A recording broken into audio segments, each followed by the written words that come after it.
നീ ജ്യൂസ് ഉണ്ടാക്കിയില്ലേ? എല്ലാം ഉണ്ടാക്കി വെച്ചിരിക്ക. അവര് പണിയൊക്കെ കഴിഞ്ഞ് താഴെ വരും, അപ്പൊ കൊടുക്കണം. അല്ല ഉണ്ണിയേട്ടാ, അവരെന്താ അവിടെ ചെയ്യുന്നേ? അവരെ AC റിപ്പയർ ചെയ്യാനായിട്ട് വന്നതാ. കണ്ണേട്ടിന്റെ മുറിയിലെ AC-യോ? ആ അതെ. അതിന് ആ AC കംപ്ലൈന്റ് ആയിരുന്നോ? അല്ലായിരുന്നു. ഇപ്പൊ അവര് വന്നത് അത് കംപ്ലൈന്റ് ആക്കാനാ. എന്താ ഉണ്ണിയേട്ടാ ഈ ചെയ്യുന്നേ? AC വിഴുങ്ങുന്നവരാ വന്നത്. അത് തല്ലി പൊട്ടിച്ച് അത് അവര് വിഴുങ്ങാൻ പോവാ. എടി, ഞാൻ നിനക്ക് മനസ്സിലാവുന്ന ഭാഷയിലാ പറഞ്ഞത്. നമുക്ക് ഗുണമുള്ള കാര്യത്തിന് വേണ്ടിയാ അവര് വന്നിരിക്കുന്നതെന്ന്. കണ്ണനെ കണ്ട് മഹാലക്ഷ്മി അധികം സന്തോഷിക്കാൻ പാടില്ല. കാണുന്നുണ്ടല്ലോ ഇവിടുത്തെ കാഴ്ചകളൊക്കെ. അമ്മയ്ക്കിപ്പോ അയാളോട് ഭയങ്കര സിമ്പതിയാ. അമ്മ ആഹാരം പോലും അയാളുടെ ടേസ്റ്റിനനുസരിച്ചാ വയ്ക്കുന്നത്. അയാളെ സ്നേഹിച്ചിട്ട് ഇടയ്ക്ക് ആ ഭക്ഷണത്തിൽ വിഷം കലർത്തിയിരുന്നെങ്കിൽ എനിക്ക് എൻ്റെ അമ്മയുടെ സ്നേഹം കൂടിയനെ. പക്ഷേ ഇനി അതിനുള്ള സാധ്യതയില്ല. എന്നുവെച്ചാ ഇനി നിന്റെ ചേച്ചി മടങ്ങി വരുമ്പോ നിന്റെ ചേച്ചിയും അവളുടെ കുഞ്ഞിനെയും പിന്നെ കണ്ണേട്ടനെ സ്നേഹിക്കുന്ന ഒരു അമ്മയായിട്ടായിരിക്കും നിനക്ക് കാണേണ്ടി വരുന്നത്.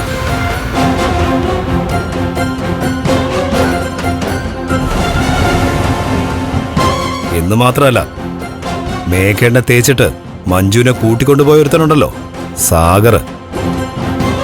അവനെയും കൊണ്ട് മഞ്ജു ഇവിടെ വരും. അവരെയും എൻ്റെ അമ്മ സ്നേഹിക്കും. അവർക്കും വച്ചോളം.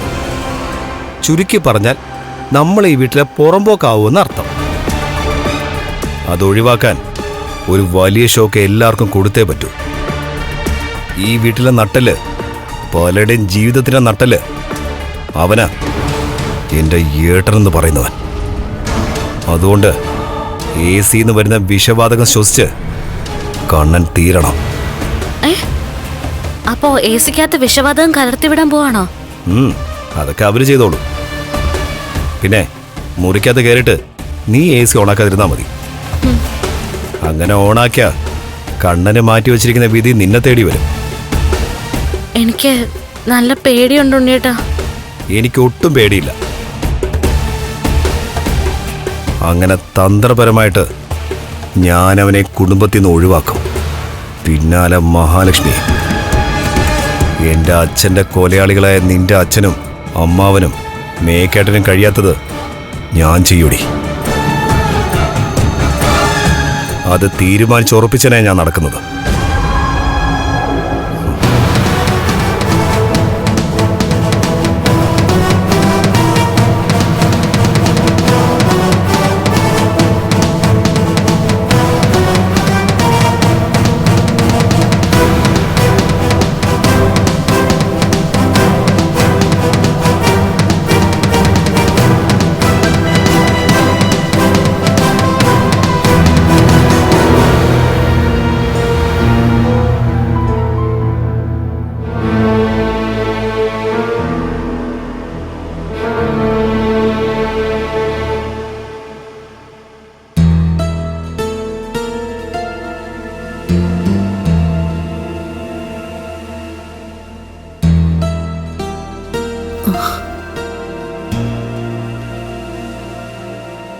എന്തായി?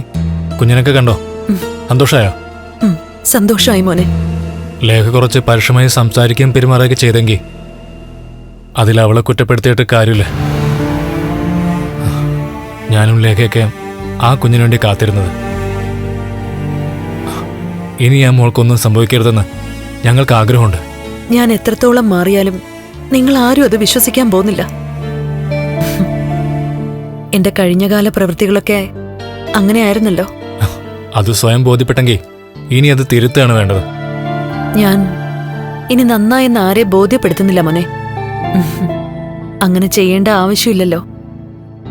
ചെയ്ത പാപങ്ങൾക്ക് പ്രായശ്ചിത്തം എന്നോണം ആയിരിക്കും ഇനി എന്റെ ജീവിതം. അമ്മ വന്നായിരുന്നോ? കുറച്ചു സമയമായി മോനെ. പോവാനിറങ്ങായിരുന്നു. കുഞ്ഞിനെ കണ്ടു. പക്ഷേ എടുത്തൊന്ന് കൊഞ്ചിക്കാൻ പറ്റിയില്ല. ലേഖ സമ്മതിച്ചു കാണില്ലല്ലേ?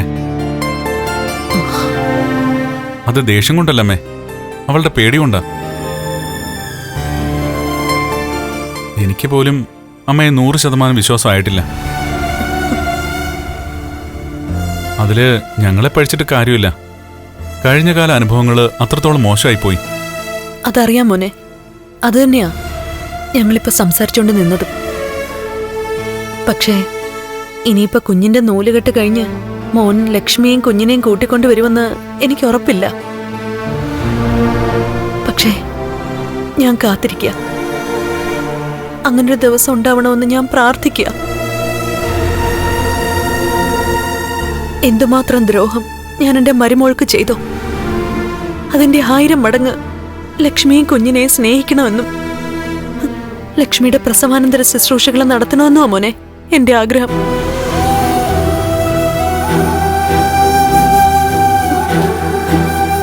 അത് ഞാൻ വെറുതെ പറയുന്നതല്ല മോനെ.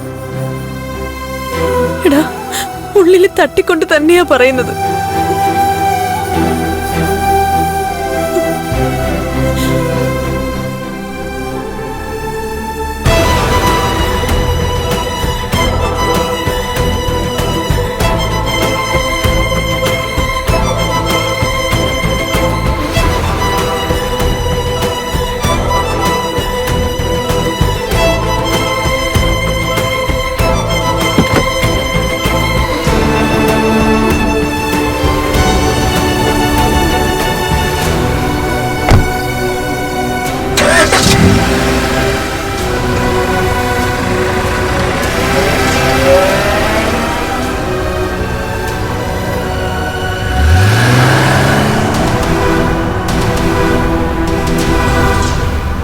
എടാ, ഈ പറയുന്നതൊക്കെ കേൾക്കുമ്പോൾ നമ്മളിപ്പോൾ ഉള്ളവർ അത് കണ്ണുടച്ചങ്ങ് വിശ്വസിക്കും.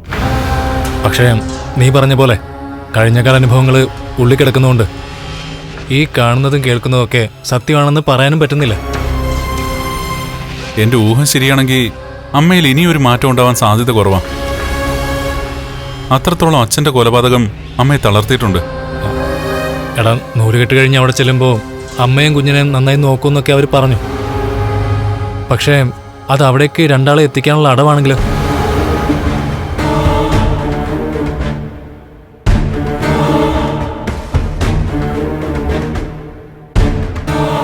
വേറൊന്നും കൊണ്ടല്ലടാ, അവിടെ വിഷം തുപ്പുന്ന ഒരുത്തനുണ്ട്, അവരുടെ മോൻ.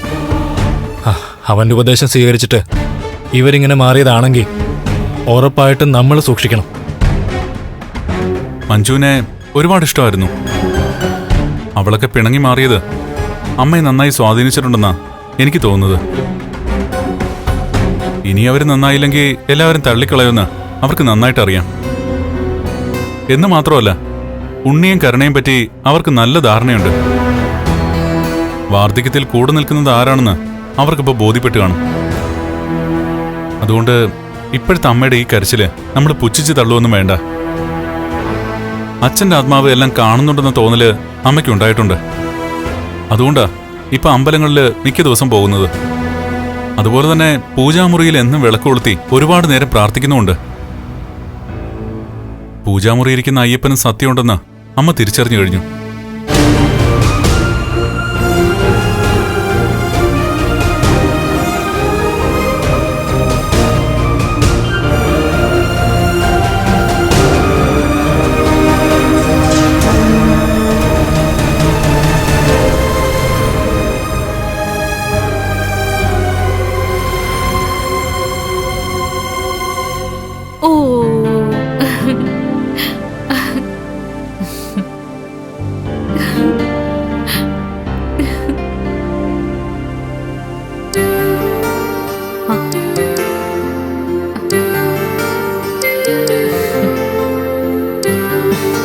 കണ്ടോ വന്നയാളെ?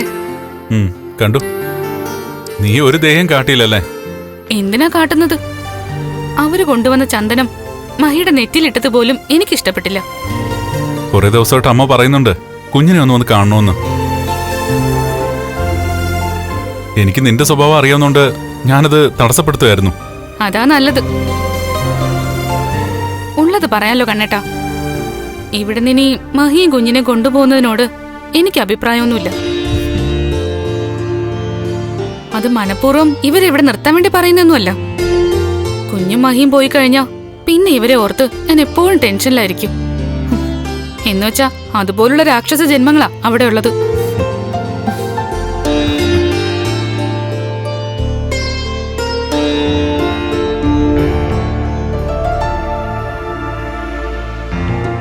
കുഞ്ഞൊന്ന് ഇഴയുന്ന പരുവത്തിലാണെങ്കിൽ കുഴപ്പമില്ല. ഇത് കണ്ണൊന്ന് തെറ്റിയാ ചോര കുഞ്ഞാണെന്ന് പോലും ചിന്തിക്കാത്ത ആൾക്കാരാ. ഓ ഓ ഓ ഓ ഓ.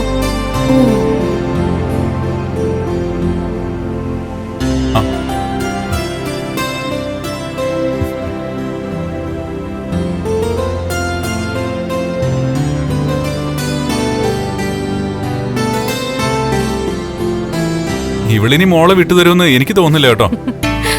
അങ്ങനൊരു തോന്നൽ എനിക്കും ഇല്ലാതില്ല. ഞാൻ ഉടനെ ഇവിടുന്ന് പോവാതിരിക്കാൻ വേണ്ടി ലേഖ എന്നെ നന്നായിട്ട് ഭയപ്പെടുത്തുന്നുണ്ട്. അവളും അവന് സ്നേഹം കൊണ്ടാ കുഞ്ഞിനെ ഇവിടെ നിർത്താൻ പറയുന്നേ. ഉറപ്പായിട്ടും മറ്റാര് നോക്കുന്നതിനേക്കാളും നന്നായിട്ട് കുഞ്ഞിനെ തന്നെ അവര് നോക്കുന്നുള്ള കാര്യം എനിക്ക് നല്ല ഉറപ്പാ. നമുക്ക് കൺസ്ട്രക്ഷൻ ഉള്ളതാ. എത്രയും പെട്ടെന്ന് ഒരു കോമ്പൗണ്ടിൽ തന്നെ വീട് വെക്കണം. അത് നമ്മളെക്കാളും മുന്നേ പറയുന്നത് ആനന്ദവും ലേഖയും തന്നെയാ. അതും മോള് ജനിക്കുന്നതിന് മുമ്പേ തന്നെ.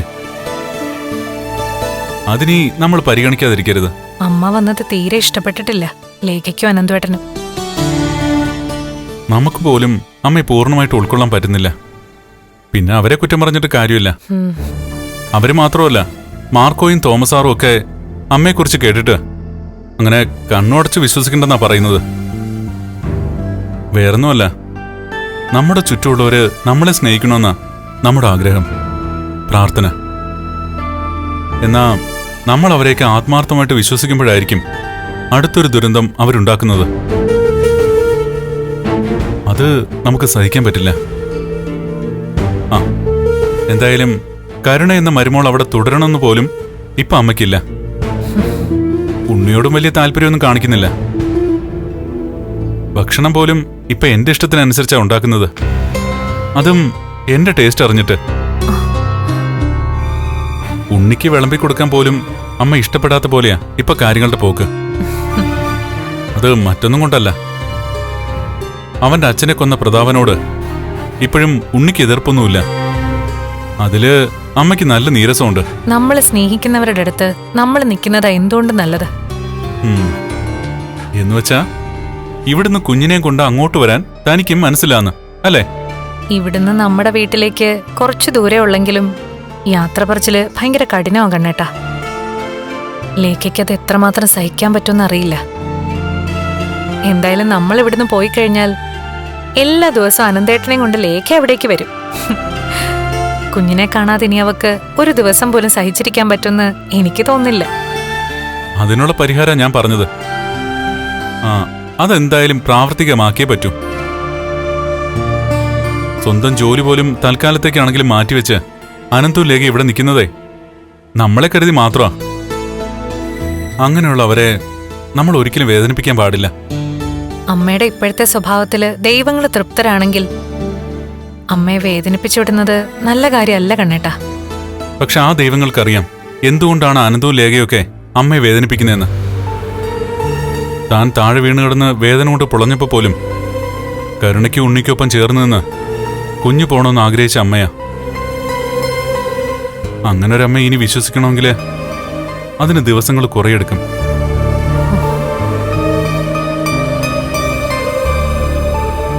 എല്ലാം ഓക്കെ അല്ലേ? എല്ലാം ഓക്കെയാണ്, നമുക്ക് പോവാം. ആ സാറേ,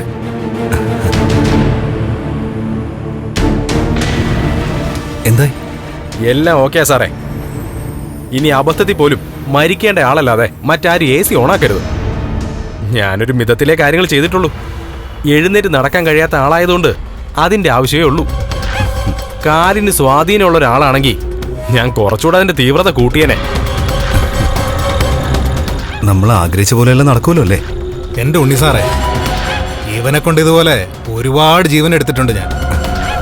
അല്ല, ഇവിടുത്തെ CCTV ഒക്കെ വർക്കിംഗ് അല്ലാന്ന് പറഞ്ഞത് ശരിയാണല്ലോ അല്ലേ? അതൊക്കെ ഞാൻ നേരത്തെ തന്നെ കേടാക്കി വെച്ചിട്ടുണ്ട്. എങ്കിൽ പിന്നെ ഒന്നും പേടിക്കാനില്ല. സാധാരണ AC-യിൽ നിന്നും ഇതുപോലുള്ള വാതകം ശ്വസിച്ച് ഒരുപാട് പേര് മരിച്ചിട്ടുണ്ട് ഇതിനു മുമ്പും. ചില കംപ്ലൈന്റ് ആയ AC-കൾ യൂസ് ചെയ്യുമ്പോൾ ഇതും അങ്ങനെയാണെന്നേ മറ്റുള്ളവർ കരുതൂ. അത് മതി. അപ്പോഴേ നിങ്ങൾക്ക് താഴെ ജ്യൂസും സ്നാക്സും ഒക്കെ എടുത്തു വെച്ചിട്ടുണ്ട്. നിങ്ങൾ താഴേക്കോ? അതൊക്കെ അവിടെ നിൽക്കട്ടെ സാറേ. കഴിക്കുകയും കുടിക്കുകയൊക്കെ ചെയ്യുന്നത് പിന്നീടും ആവാലോ. അല്ലെങ്കിൽ തന്നെ ഞങ്ങളെപ്പോലുള്ളവർക്ക് ജ്യൂസാണോ സാറേ വേണ്ടത്? അത് ഞാൻ ചെലവ് ചെയ്യാം. ഉണ്ണി സാറ് ഒരു ചെറിയൊരു അഡ്വാൻസ് ഇതുവരെ തന്നിട്ടുള്ളൂ. പണി ഇത്രയും ചെയ്ത സ്ഥിതിക്ക് 3/4 തുകയെങ്കിലും തരേണ്ടതാ.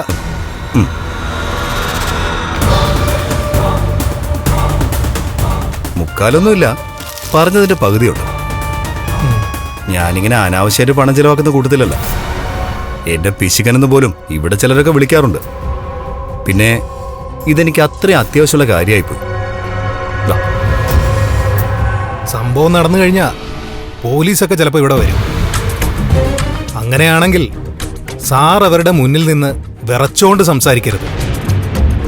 സാറ് പ്രതിയാണെന്ന് അവർക്കൊരിക്കലും തോന്നരുത്. അതൊക്കെ എനിക്ക് അറിയാലോ. ഞങ്ങൾ ചെയ്ത പണിയെപ്പറ്റി സാറിന് സംശയം ഒന്നും വേണ്ട. 100-ൽ 110 റിസൾട്ട്. അയാൾ ശ്വാസമെടുക്കാൻ ബുദ്ധിമുട്ടുന്നതിനിടയിൽ വീൽ ചെയർ പരതാനുള്ള സാധ്യതയുണ്ട്. ആ സമയത്ത് നേരെ ബെഡിൽ നിന്ന് താഴെ വീണോളും. അവിടെ നിന്ന് പിന്നെ എഴുന്നേക്കാനും പറ്റില്ല. അത് മതി.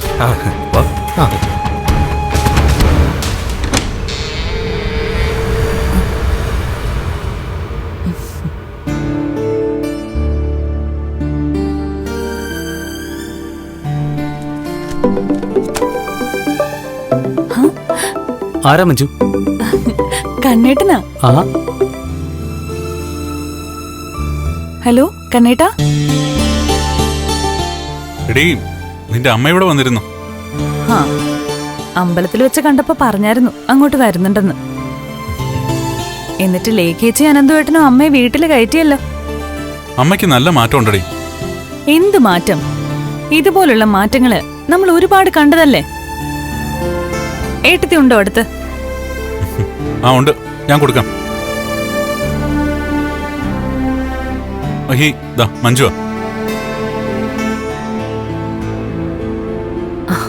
മഞ്ജു, എന്റെ ഏട്ടത്തി കണ്ണേട്ടിനെക്കാളും കഷ്ടമായ ഏട്ടത്തി. അതുകൊണ്ട് കണ്ണു അടച്ച് എന്റെ അമ്മയെ വിശ്വസിക്കല്ലേ. ഇതവരുടെ പുതിയൊരു വേഷമാ. അങ്ങനെ പല പല വേഷത്തിലും ഭാവത്തിലും അമ്മ അവിടെ വരും. അതുപോലെ തന്നെ അമ്മയുടെ സ്വഭാവമുള്ള ഉണ്ണിയേട്ടനും അയാളുടെ ഭാര്യയും ഒക്കെ അവിടെ വരും. അമ്മ പക്ഷേ ശരിക്കൊരു ദയനീയ അവസ്ഥയിലാ. ഞാനിവിടെ സാഗരേട്ടനോട് പറയുമായിരുന്നു അമ്മ പെട്ടെന്ന് കണ്ണേട്ടനെയും ഏട്ടത്തിയൊക്കെ സ്വാധീനിക്കുമെന്ന്. അതെത്ര ശരിയായി. ഇപ്പം കണ്ണീര് കാണിക്കോ എടുത്തി, അത് കഴിഞ്ഞ് നമ്മളെ കരയിപ്പിക്കുകയും ചെയ്യും. അതുകൊണ്ട് അമ്പലത്തിൽ വെച്ച് കണ്ടപ്പോ അത് അമ്പലം നടയാണെന്ന് നോക്കാതെ വായിൽ വന്നതൊക്കെ വിളിച്ചു പറഞ്ഞിട്ടാ ഞാൻ അവിടുന്ന് വിട്ടത്. എന്റെ വീടിന്റെ പരിസരത്ത് പോലും വരരുതെന്ന് ഞാൻ പറഞ്ഞിട്ടുണ്ട്. എന്തായാലും സൂക്ഷിച്ചാ ഏട്ടനും ഏട്ടത്തിക്കും കൊള്ളാം. ഇപ്പോഴത്തെ സാഹചര്യത്തില് നൂലുകെട്ട് കഴിഞ്ഞ് ഏട്ടത്തിയും മോളും എന്റെ വീട്ടിലോട്ട് പോവാതിരിക്കുന്നതാ നല്ലത്. ലേഖേച്ചിയുടെ അനന്തുവേട്ടന്റെ അടുത്തുനിന്ന് കിട്ടുന്ന സമാധാനവും സന്തോഷവും ഒന്നും അവിടെ കിട്ടില്ലേ എടുത്തി. അത് ഓർക്കുന്നതാ നല്ലത്.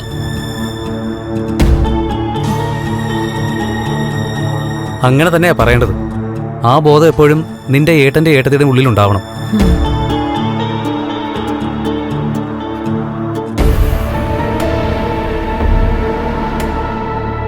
അവളിപ്പോഴും അവളുടെ അമ്മ കാണിക്കുന്നതൊക്കെ വെറും അഭിനയം മാത്രമാണെന്നാ പറയുന്നത്.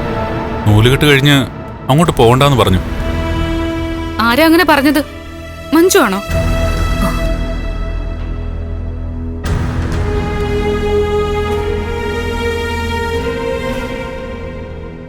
അതെ, അവളെപ്പോ വിളിച്ചിരുന്നു. അവൾ എന്നെയും വിളിച്ചിരുന്നു. ഇതേ അഭിപ്രായം തന്നെയാ അവൾ എന്നോടും പറയുന്നത്. അത് അവളെ കൊണ്ട് നീ പറയിക്കുന്നതാണോ? കുഞ്ഞിനെ ഇയാളെ ഇവിടുന്ന് കൊണ്ടുപോകാതിരിക്കാൻ വേണ്ടിട്ട്? അയ്യോ, ഞാൻ അങ്ങനെയൊന്നും പറയിച്ചതല്ല. പിന്നെ കഴിഞ്ഞ സംഭവങ്ങളെല്ലാം അറിയുന്ന ആരും അങ്ങനെ പറയത്തുള്ളൂ. കൊല്ലാൻ മടിയില്ലാത്തവരാ കണ്ണേട്ടന്റെ വീട്ടിനകത്തുള്ളവര്. ഇപ്പൊ കണ്ണേട്ടൻ തന്നെ അവിടെ നിൽക്കുന്നത് ഞങ്ങൾക്ക് പേടിയാ. ഏത് നിമിഷവും എന്ത് സംഭവിക്കും കണ്ണേട്ടാ? അങ്ങനെ സംഭവിച്ചിട്ട് പിന്നെ എന്തെങ്കിലും ചെയ്തിട്ട് കാര്യമില്ലല്ലോ. ഇപ്പൊ തന്നെ വാമദേവന്റെ കൊട്ടേഷനില് കരുണയുടെ അച്ഛൻ കണ്ണേട്ടന്റെ അച്ഛനെ കൊന്നു. അതിന് വർഷങ്ങൾക്ക് ശേഷം കൊലയാളികൾക്ക് ജയിൽ ശിക്ഷയും കിട്ടി. അതുകൊണ്ട് എന്താ പ്രയോജനം? കണ്ണേട്ടന്റെ അച്ഛനെ നഷ്ടപ്പെട്ടില്ലേ? ഒരു നഷ്ടത്തിനും ഒന്നും പകരം വെക്കാൻ പറ്റില്ല കണ്ണേട്ടാ. അതിവള് പറഞ്ഞു ശരിയാ. ശരിയാന്ന് പറയുന്നതല്ലാതെ ഒന്നിനും വ്യക്തമായൊരു തീരുമാനം എടുക്കുന്നില്ലല്ലോ രണ്ടാളും കൂടെ. ദേ, ഒരു കാര്യം ഞാൻ പറയാം. മോളെ പ്രസവിച്ചത് മഹിയ. നിങ്ങൾ രണ്ടാളും കുഞ്ഞിന്റെ അച്ഛനും അമ്മയും ആണ്. എങ്കിലും അവിടെ കൊണ്ടുപോയിട്ട് കുഞ്ഞിന് എന്തെങ്കിലും ആപത്ത് സംഭവിച്ച ഞാനും ആനന്ദോട്ടനും കൂടി അവിടെ വന്ന് കുഞ്ഞിനെങ്ങി എടുത്തോണ്ട് പോരും. അതിനകത്ത് പിന്നെ നിങ്ങൾ രണ്ടാളുടെ അനുവാദം പോലും ചോദിക്കില്ല. കേട്ടല്ലോ?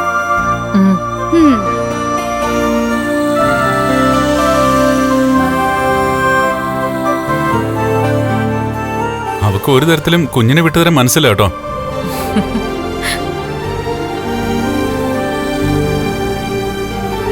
പിന്നെ അവളും മഞ്ജു ഒക്കെ പറയുന്നതിലും കാര്യമുണ്ട്. മഞ്ജു മോളായതുകൊണ്ടേ അവളുടെ സംസാരത്തിലൊന്നും ഒരു കോംപ്രമൈസും ഇല്ല. അവൾ അമ്മയെ കാണുമ്പോഴൊക്കെ അടച്ചാക്ഷേപിക്കുക. ഇന്ന് വെച്ചാ മഞ്ജുവിന്റെ വയറ്റില് കുഞ്ഞുണ്ടെന്ന് അറിഞ്ഞിട്ട് അതിനെ കളയാൻ നോക്കിയ അമ്മയല്ലേ അവളുടെ അമ്മ. എന്റെ ബലമായ സംശയം ഉണ്ണിയെയും കരുണയും അമ്മ തിരിച്ചറിഞ്ഞിട്ടുണ്ടെന്നാ. അവരൊരിക്കലും വാർദ്ധക്യത്തിൽ അമ്മയ്ക്കൊപ്പം നിൽക്കില്ലെന്ന് അമ്മയ്ക്ക് നന്നായിട്ട് അറിയാം. അതുകൊണ്ട് നമ്മളെ ഇപ്പൊ സപ്പോർട്ട് ചെയ്യുന്നത് കണക്കിലെടുക്കാതിരിക്കാൻ എനിക്ക് പറ്റില്ല. പക്ഷെ കണ്ണേട്ടന്റെ അച്ഛൻ മരിച്ച ശേഷം അരയ്ക്ക് താഴോട്ട് തളർന്ന കണ്ണേട്ടനെ വാമദേവനോടൊപ്പം നിന്ന് മരുന്ന് മാറ്റിത്തന്ന അമ്മയാ കണ്ണേട്ടന്റെ രണ്ടാനമ്മ.